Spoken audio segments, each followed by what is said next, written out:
ओम श्री गणेशाय नमः। मंगलम भगवान विष्णु मंगलम गरुड़ध्वजा मंगलम मुरलीधराक्षं मंगलाय तनो हरि। ओम नमः शिवाय।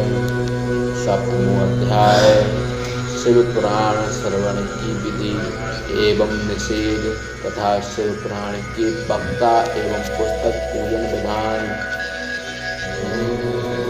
शौनक जी बोले, हे महाप्रयाग सूत, हे शिव भक्तों में श्रेष्ठ सूत, यह कल्याण कारिणी परम अद्भुत शिव पुराण की कथा तुमने हमको सुनाई। अब शिव पुराण सुनने का व्रत लेने वाले पुरुष के लिए किस प्रकार का नियम करना चाहिए, उसे सब लोग ताड़ते आप कहिए। सूत जी महाराज बोले कि हे शौनक, अब तुम शिव पुराण की सुनने वाली पुरुष जो वक्ता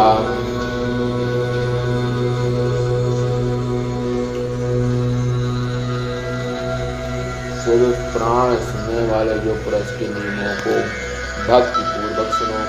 जिस नियम के आचरण करने से कथा की निर्भय समाप्ति होती है और सुनने वाले को उत्तम फल प्राप्त होता है। जिन लोगों ने शिव की दीक्षा नहीं ली है उन्हें शिव पुराण की कथा सुनने का अधिकार नहीं होता। इसलिए शिव पुराण की कथा सुनने वाले को वक्ता से दीक्षा अवश्य ले लेनी चाहिए। कथा सुनने वाले को ब्रह्मचर्य से रहना चाहिए। पृथ्वी पर शयन करना एवं पत्थर पर भोजन करना चाहिए, परंतु कथा समाप्त होने के पश्चात ही भोजन करने का विधान है। यदि हो सके तो शक्तिमान होने पर शुद्ध चित्त हो भक्ति पूर्वक उपवास करते हुए शिव पुराण की कथा का श्रवण करना चाहिए। यदि वो उपवास रहकर कथा श्रवण करने की शक्ति न हो तो घृतपान अथवा दुग्धपान करते हुए कथा सुनें। यदि इतनी भी शक्ति न हो तो फलाहार करें अथवा एक समय भोजन कर कथा श्रवण करें। जो एक समय भोजन कर कथा सुनना चाहते हो वे केवल हवस्यान का भोजन करें। ऊपर कहे गए इन कल्पों में जो सुख साध नियम हो उसी नियम का पालन करते हुए कथा सुनना चाहिए। सूत्र कहते हैं कि हे शौनक, यदि उपवास से कथा में विघ्न की आशंका हो तो मैं भोजन को ही सुख साध मानता हूँ। कथा का व्रत लेने वाले को गरस्त अर्थात पदार्थ दाल, चला हुआ अरहर, मसूर, भाव, दुष्ट अन्न एवं बासी अन्न का त्याग करना चाहिए। कथावृत्ति को बैगन, कलंद, चिचड़ा, मूली, पेठा और नारियल, प्याज, लहसुन, हींग, गाजर, नशीले पदार्थ एवं मांस आदि का त्याग कर देना चाहिए। इसी प्रकार कथा का व्रत लेने वाले को कामादि खड़विकार ब्राह्मणों, पतिव्रताओं तथा सज्जनों की निंदा का त्याग कर देना चाहिए। कथावृत्ति रजसुला को न देखें, पतितों से, ब्राह्मणों से द्वेष करने वालों एवं वेद ब्राही से कथा न कहें।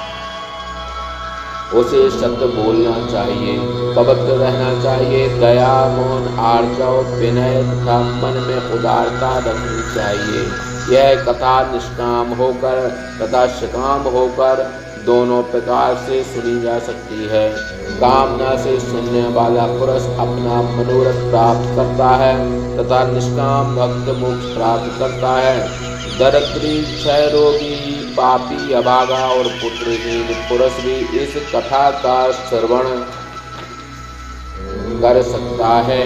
काकवंध्या, श्रव्यद गर्भा, मृत वत्सा आदि 7 प्रकार की बंध्या स्त्रियां भी निरंतर इस कथा का श्रवण करें। चाहे स्त्री हो अथवा पुरुष, सभी को शिव पुराण की कथा विधि पूर्वक सुननी चाहिए। जिन दिनों में इस शिव पुराण का पारायण होता है वे दिन अत्यंत उत्तम हैं और करोड़ों यज्ञों के समान फल देने वाले हैं। इन वरिष्ठ दिनों में विधि पूर्वक यदि थोड़ी भी वस्तु प्रदान की जावे तो उस दान से अक्षय फल की प्राप्ति होती है। इस प्रकार के नियम का आचरण करते हुए शिव पुराण की कथा सुनने के उपरांत आनंदित चित्त हो इसका उद्यापन करना चाहिए। धनी पुरुषों को अथवा शिव पुराण के कथा श्रवण से फल चाहने वाले पुरुषों को चतुर्दशी के दिन उद्यापन करना चाहिए। आज किंचन पुरुषों को उद्यापन की आवश्यकता नहीं है, क्योंकि वे शिव भक्त निष्काम होते हैं, अतः वे सुनने से ही पवित्र हो जाते हैं।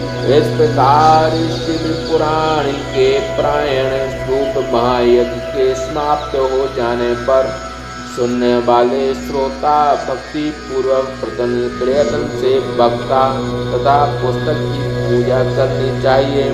हे मुने, शिव पूजन के विधान के समान ही सर्वप्रथम शिव पुराण के पुस्तक की पूजा करें, तदंतर कथावाचक की पूजा करनी चाहिए।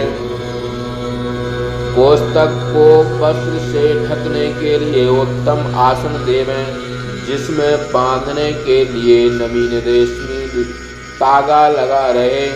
जो लोग पुराण के वेष्टन के लिए उत्तम नवीन वस्त्र जिसमें रेशमी धागा लगा हो प्रदान करते हैं, वे जन्म जन्मांतर भोगी होते हैं तथा ज्ञान संपन्न होते हैं। वक्ता को अनेक प्रकार के बहुमूल्य वस्त्र, आभूषण और पात्र एवं दिव्य वस्तु प्रदान करनी चाहिए। जो लोग पुस्तक के आसन के लिए कंबल, आयोजन वस्त्र, काठ की बनी हुई चौकी अथवा काठ का बड़ा तख्ता प्रदान करते हैं, वे स्वर्गलोक का अतिरिक्त भोग भोगते हैं। तत्पश्चात ब्रह्मलोक को प्राप्त कर कल्पांत में शिव सायुज्य को प्राप्त होते हैं। इस प्रकार विधान पूर्वक पुस्तक तथा वक्ता का पूजन कर उसकी सहायता के निमित्त वर्ण किए गए पंडित की भी पूजा महोत्सव पूर्वक वक्ता की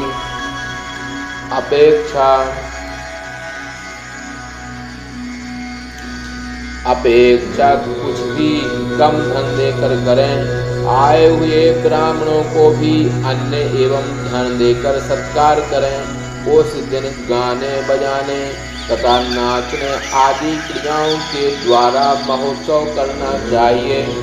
नृत्य श्रोता कथा समाप्ति के दूसरे दिन शिव गीता का पाठ करें, जिस शिव गीता का उपदेश शिव जी ने श्री रामचंद्र जी को किया है।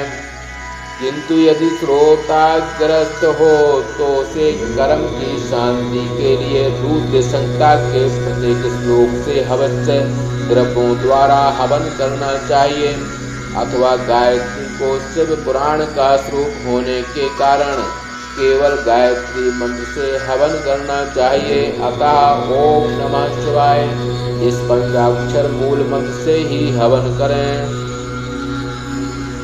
यदि श्रोता होम करने में असमर्थ हो तो हवनीय पदार्थ ब्राह्मण को दे देवें। कर्म किए गए न्यूनाधिक दोष की शांति के लिए शिव सहस्त्र नाम का पाठ करें। ऐसा करने से श्रवण का सभी फल प्राप्त हो जाता है, इसमें संशय नहीं है, क्योंकि इस त्रिलोकी में शिव सहस्त्र नाम से बढ़कर कोई वस्तु नहीं। होम की समाप्ति के पश्चात 11 ब्राह्मणों को मधु, खीर आदि का भोजन करावें।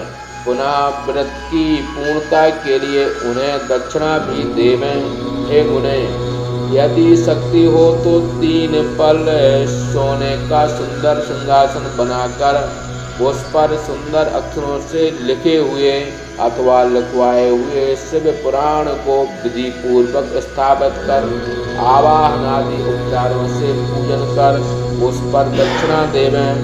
फिर वस्त्राभूषण एवं गंधादि उत्तम उपचारों से आचार्य की पूजा करें। शिव प्रिय नाम इस मंत्र का उच्चारण करते हुए उन्हें सिंहासन सहित शिव पुराण की पुस्तक आचार्य को देवें। इस प्रकार के शिव पुराण के दान करने से श्रोता शिव का अनुग्रह प्राप्त कर संसार बंधन से मुक्त हो जाता है।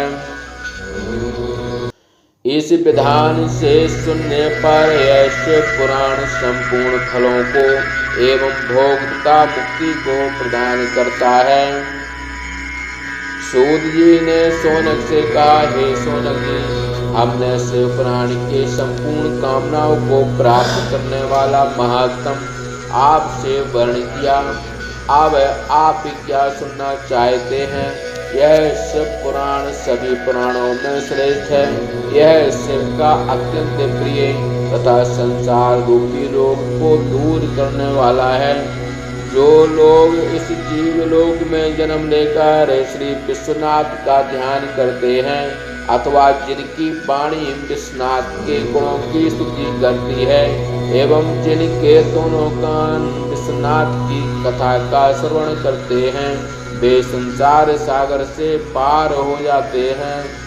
अपनी महिमा द्वारा सत्वादि गुणों से भिन्न भिन्न होकर जो इस जगत के बाहर भीतर एवं मन के भी बाहर भीतर अस्पष्ट रूप से भासत हो रहे हैं, जो वाणी तथा मन की वृत्तियों के स्वरूप हैं, मैं उन अनंत गणानंद श्री शिव के शरण को प्राप्त होता हूँ।